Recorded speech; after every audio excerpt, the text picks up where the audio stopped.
আমরা চলে এসেছি কুকুমনির রান্নাঘরে। আজকে লাউ দিয়ে পায়েস বানাবো। তার জন্য আমি একটা লাউ কুচি কুচি করে কেটে ভালো করে জল ঝরিয়ে রেখেছি। একটু বাদাম দেব, একটু এলাচ দেব, তেজপাতা দেব, একটু চালের গুঁড়ো রেখেছি, একটু দুধটাকে ফুটিয়ে ক্ষীর করে রেখেছি। দেখো আমি কিভাবে বানাই, তোমাদেরকে রেসিপিটা শেয়ার করছি। প্রথম আমি কড়াইটাকে গরম করে নিয়েছি, বাদাম কটা একটু ভেজে নেব। এর মধ্যে একটুখানি তেজপাতা দিয়ে দেব,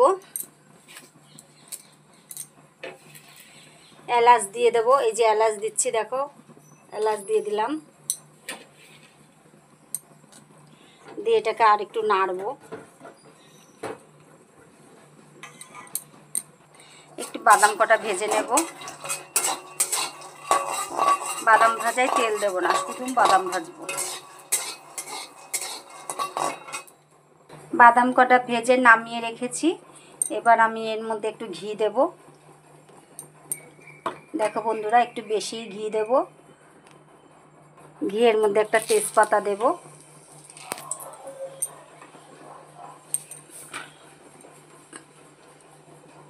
এবার লাউটাকে ঢেলে দিলাম।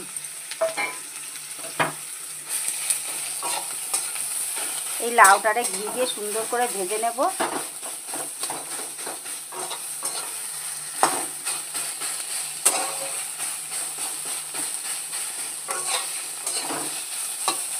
লাউটাকে ভালো করে সুন্দর করে জল ঝরিয়ে রেখেছিলি, সেই শুকনো লাউটাকে আমি ঘি দিয়ে পরিপাটি করে ভাজছি। আর একটুখানি ঘি দেবো, একটু ঘিটা কম হয়ে গেছে।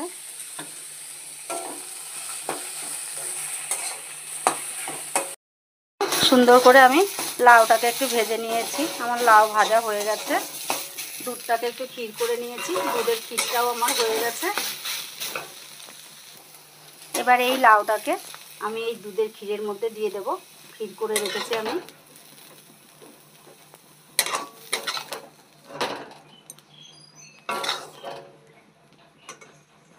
সবাই আমার কাছে জিজ্ঞেস করেছো, অনেকে আমাকে বলেছো কী করে লাউয়ের পায়েস করতে হয়, একবার দেখিয়ে দিতে। দেখো এই ভিডিওটা তোমরা দেখবে, দেখে শিখে নেবে কী করে আমি লাউয়ের পায়েসটা করলাম। এখন এটাকে আমি জাল করব একটু। দুধটাকে ক্ষীর করে নিয়েছি, লাউটাকে কুচি কুচি করে কেটেছি, কেটে লাউটাকে আমি ভালো করে একটু ঘি দিয়ে ভেজে নিয়েছি।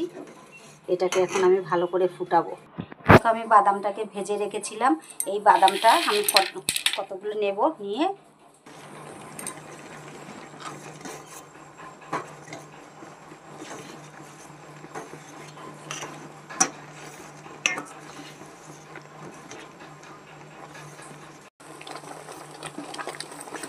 লাউ দিয়ে দুধ দিয়ে সুন্দর করে একটা লাউয়ের পায়েসের রেসিপি তোমাদের সামনে শেয়ার করেছি। এর ভেতরে তোমরা কিশমিশ, কাজু বাদাম সবই দেবে। এর মধ্যে যত দেবে তত সুন্দর লাগবে, টেস্ট লাগবে। দেখো আমার লাউয়ের পায়েসটা হয়ে গেছে। তোমাদের ভালো লাগবে, ভালো লাগলে লাইক করবে, কমেন্ট করবে, শেয়ার করবে, সাবস্ক্রাইব করতে ভুলো না। Thank you.